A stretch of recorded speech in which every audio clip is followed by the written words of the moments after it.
Antes de começar o vídeo, eu quero pedir a você que acompanha o Blog da Cidadania que se inscreva no nosso canal, curta e compartilhe os nossos vídeos, acione o sininho das notificações, que assim você nos ajuda a fazer o nosso trabalho. E vamos ao vídeo.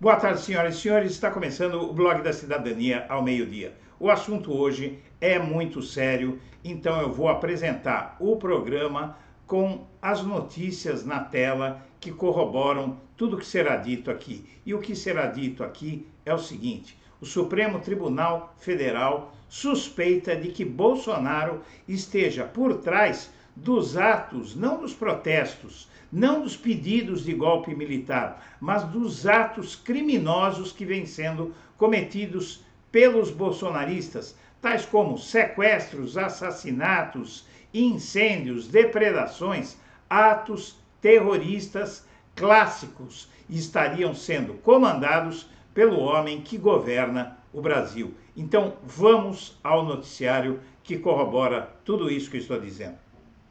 Os atos antidemocráticos violentos dos bolsonaristas acabaram com o discurso de Bolsonaro sobre manifestações do lado dele serem ordeiras e pacíficas e de que protestos violentos eram prática da esquerda, o que está claro agora que era mentira, com casos de violência que incluem agressões, sabotagem, saques, sequestro e tentativa de homicídio. As manifestações acenderam o alerta das autoridades que realizaram prisões e investigam até possível crime de terrorismo. E a situação chega a esse ponto devido, inclusive, ao próprio Bolsonaro. Por quê? Porque desde a derrota para Lula em 30 de outubro, ele falou publicamente apenas duas vezes e não condenou os pedidos de golpe militar. E nessas ocasiões, apesar de ter criticado o fechamento de rodovias, ele incentivou indiretamente aquelas ações. Porém, o que nós temos que entender é o seguinte: os responsáveis por tudo isso poderão ser punidos na justiça com base na lei antiterrorismo, a legislação que pune os próprios bolsonaristas, e eles mesmos tentaram endurecer, visando punir manifestantes de esquerda. Essa lei, veja só, muda a definição de terrorismo, que passa a englobar ações violentas com fins políticos ou ideológicos. E tudo isso começou desde a derrota do Bolsonaro no dia 30.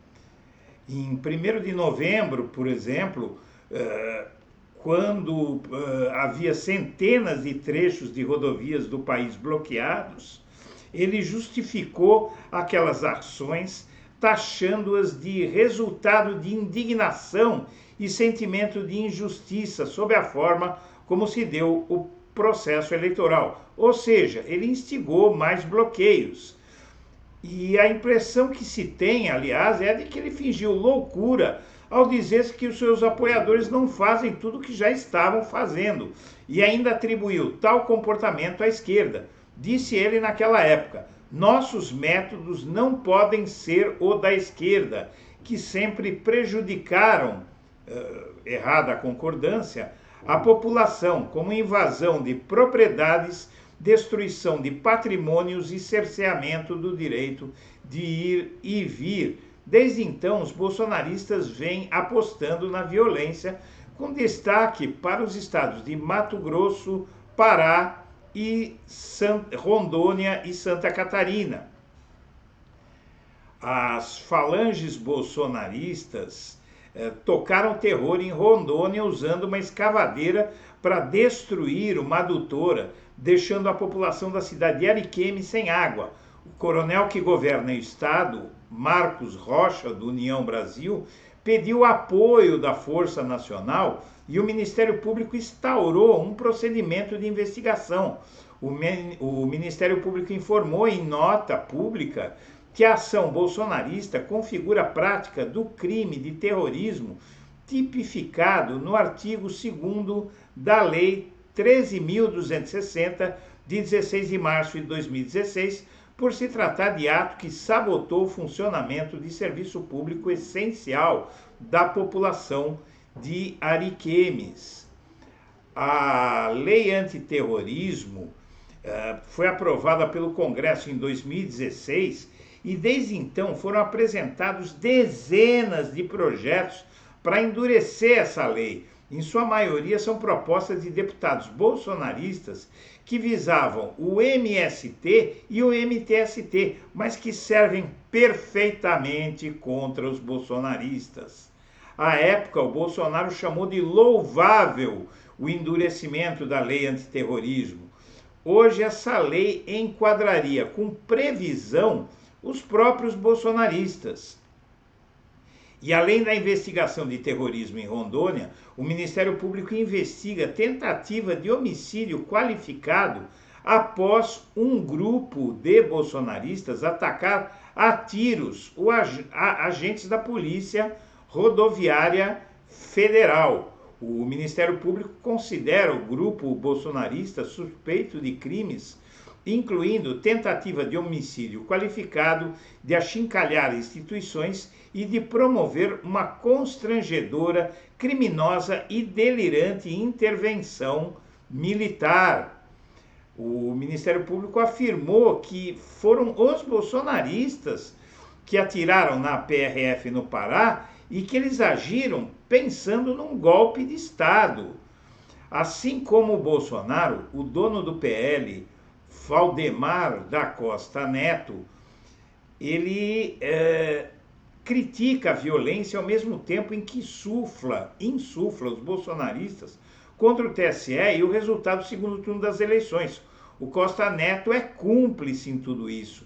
Ele defende o silêncio de Bolsonaro, que as autoridades consideram que isso insufla esses crimes. Porém, ministros do STF avaliam que ele está sob pressão de Bolsonaro, considerado o mentor intelectual de tudo isso. Os ministros do STF acham que o Bolsonaro está planejando tudo isso. O Costa Neto, cúmplice, defende o silêncio do Bolsonaro por pressão do próprio Bolsonaro. Diante disso, os ministros do STF procuraram Bolsonaro e o avisaram de que se ele não mandar parar os atos terroristas, ele vai acabar indiciado por ser o mentor intelectual desses atos, o que elevará ainda mais as penas que vão ser imputadas a ele de uma forma ou de outra. O STF suspeita de que Bolsonaro é o mentor desses crimes e que espera que os atos golpistas engrossem para agir, ou seja, dar o golpe. Mas o tribunal prevê que os atos e atentados, vejam só, o STF prevê que os atentados vão encolher e morrer e que o seu mentor ficará na chuva, como aqueles que ele insuflou. E o fato, minha amiga, meu amigo, é que a situação do Bolsonaro está se tornando insustentável. O que acontece neste momento é que o bolsonarismo se encontra numa situação de grande fragilidade porque os bolsonaristas não estão aguentando mais. Eu estive ontem num acampamento bolsonarista próximo da minha residência e vi que depois do jogo começou a chover. Eles vazaram, eles fizeram aqueles atos durante o jogo, vazaram e ficaram só meia dúzia de gatos pingados dentro das barracas e não eram os bolsonaristas. A mim pareceu gente que foi contratada para ficar lá depois que eles aparecem, fazem o teatrinho deles e desaparecem. Então, minha amiga, meu amigo, eu acho que vale a pena nós darmos uma lida em alguns trechos dessas matérias que eu selecionei para você, que mostram exatamente o que está acontecendo no país. Então vamos a essas matérias. Primeiramente, a Folha de São Paulo diz que a violência desmonta o discurso sobre atos pacíficos que o Bolsonaro vem entoando e cria um curto-circuito na base dele. Os atos antidemocráticos têm sabotagem, saques, sequestro e tentativa de homicídio. Autoridades investigam possível crime de terrorismo. A escalada da violência nos atos antidemocráticos liderados por bolsonaristas fez desmoronar o discurso público do presidente e de seus aliados, que destacavam as manifestações como ordeiras e pacíficas e buscavam associar protestos violentos a grupos de esquerda. O Bolsonaro, inclusive, se ele for punido, ele vai ser punido pelo que ele tentou, e na verdade conseguiu piorar para aqueles que eventualmente sejam acusados de atos terroristas. Ele propôs mudar a lei antiterrorismo com brecha para punir movimento social. O texto proposto ao Congresso incluiu como passíveis de punição atos com fins políticos ou ideológicos com emprego de violência, que é exatamente, vejam só como é a vida, minha amiga, meu amigo, a gente faz as coisas erradas e depois elas se voltam contra a gente, não é?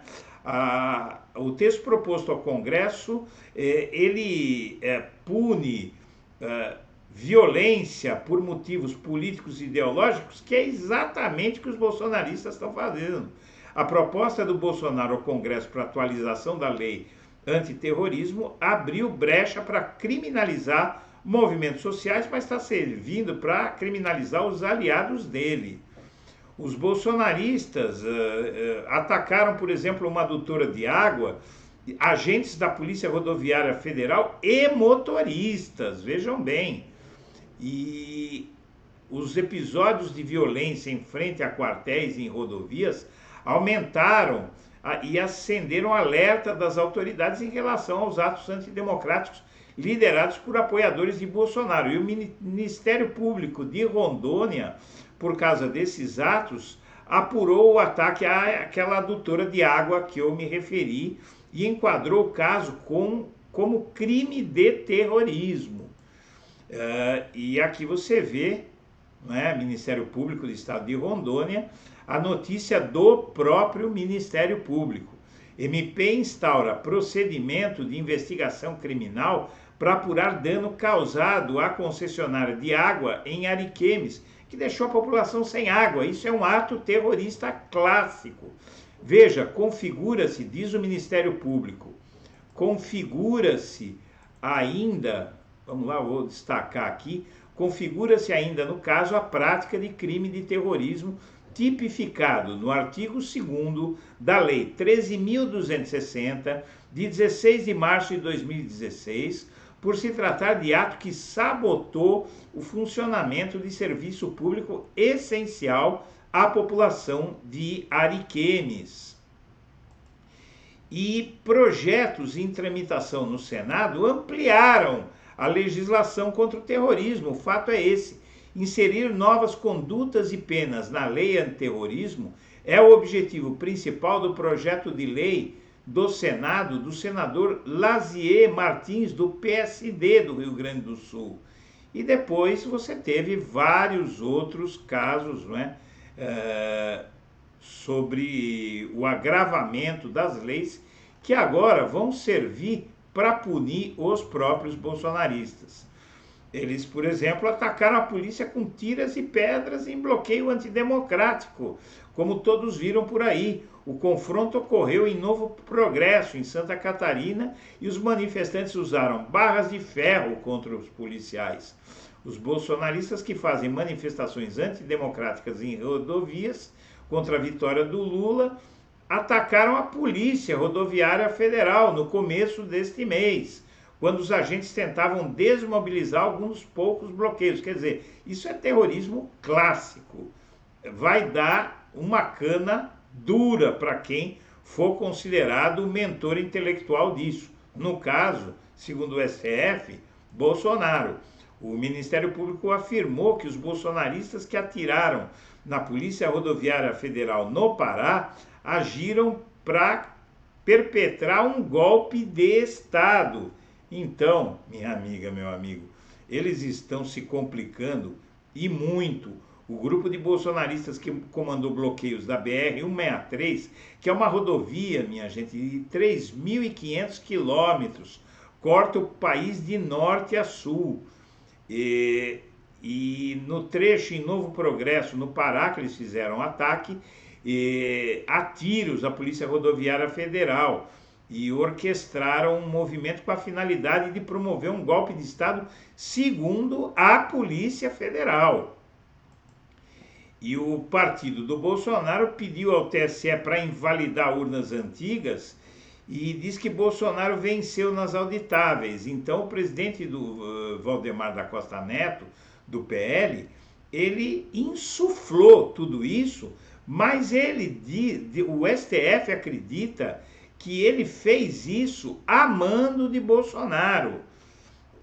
Então, quer dizer, os ministros do STF, ao avaliar o caso dessa forma, eles colocam o Bolsonaro como o mentor intelectual desse caso.